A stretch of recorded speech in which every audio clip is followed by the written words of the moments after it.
তো আজ আমি আপনাদের দেখাবো কীভাবে ডেন্ট অ্যাপে আপনি এমবি নেবেন। তো এমবি নেওয়ার জন্য আপনাকে ডেন্ট অ্যাপটা লগ ইন করতে হবে। লগ ইন করার পর আপনার ক্রেডিট থাকতে হবে। আপনার কতটুকু ডেন্ট আছে দেখুন, আমার 70 ডেন্ট আছে। তো 70 ডেন্ট দিয়ে আমি 1 জিবি নেওয়ার জন্য ট্রাই করতে পারবো। 70 জিবি দিয়ে আপনি রবি এয়ারটেল সিমে 1 জিবি নিতে পারবেন। তো তার জন্য আপনাকে জাস্ট এই অপশানটাতে ক্লিক করবেন। এরপর আপনি আপনার এয়ারটেল নাম্বারটি দিবেন এবং কান্ট্রি কোড সহ দিতে হবে। আমি এয়ারটেল নাম্বার দিলাম।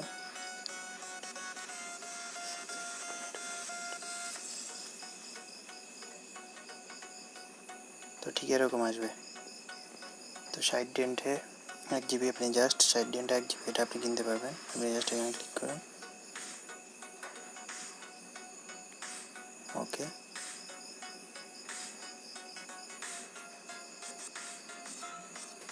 এবার আমি আপনাদের দেখাবো প্রুফ আমি 1 জিবি পেয়েছি কিনা তার জন্য।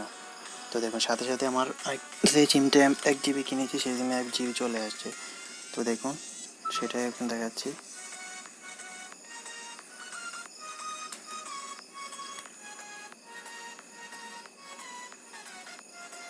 তো দেখুন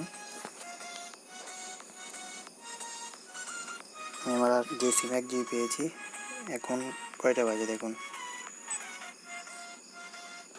এখন সময় দেখুন 12টা 51 বাজে। আর এখন দেখুন মেসেজটাও আসছে 12টা 51 মিনিট।